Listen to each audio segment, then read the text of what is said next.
Right, and we're rolling. Hello everybody and welcome back to the annual 2017 Dragoncon Roundup. And we're here with... Chicken, hi. I'm glad to be here. That is legit your name? Yes, it is. And like I said, this is your first time in at Dragoncon and / Atlanta, so yeah, so lay it down. What is your full impressions of this then? My impression kept changing throughout the weekend actually, because on the Thursday obviously it's really quiet and it's not busy and you can do stuff, and on the Friday it was actually really rowdy and it was a bit like a frat party and everyone was kind of naked and walking around, which was kind of weird to see. And then I find the Saturday was actually far more controlled than the Friday, which is usually odd because it's the busier day of them all. But by the time it hit like Sunday and then Monday, which is obviously the last day, it was practically empty, and that was actually the Monday night was the night I enjoyed the most because I was actually able to socialise. Okay, a lot of people have said, because I've never been myself, that KitaCon was basically this but on a much smaller scale. Is that a fair comparison for those who, that are familiar with KitaCon but maybe considering going to DragonCon? I think if you go to Kita, it depends, because see, there's a lot of people who can't deal with crowds, and I honestly advise do not come to this convention. As good as it is, do not come if you don't like crowds. But KitaCon is like maybe 2% of DragonCon, considering they do 2,000 at the most, and DragonCon do about 80,000. It's quite drastic. They have more panels though, and KitaCon is good for panels. So I guess if someone was coming from America to England, I'd recommend KitaCon. But if you're coming from England to America, I suggest maybe go for a smaller con first if you don't like crowds and build your way up.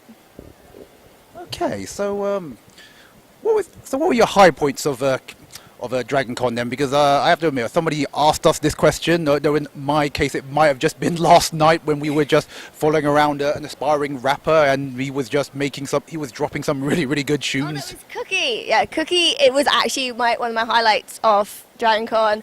I met him on the Saturday dressed as the Cookie Monster, which is why I call him Cookie now, and he was rapping for cookies, and it was just he actually offered to give us a tour of the city and stuff like that, and it was just people genuinely like that, just going, oh, you're new here, let's leave DragonCon and go look at other things, because why not be a little bit of a tourist. Sweet. So that's your overall highlight. Anything else that stands out to you then?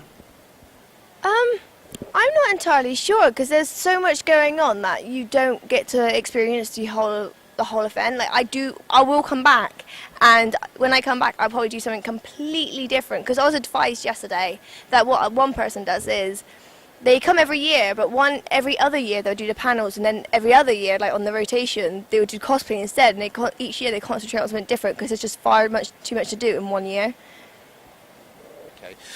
Now, I think you've mentioned this before, but what were the low points? Because again, I want a nice balanced response, because I'm going to be talking about DragonCon for well, I've been doing it for 3 years and I can't shut up about it. But what were your low points? Because last year we had a photographer and he complained there was not much facilities for photographers and stuff like that. There was essentially only 2 locations: the Ivy Park outside and the stairs. And when you think about it, that's it, because otherwise you're going to have somebody walking in shots and stuff. But so, what were your bad experiences?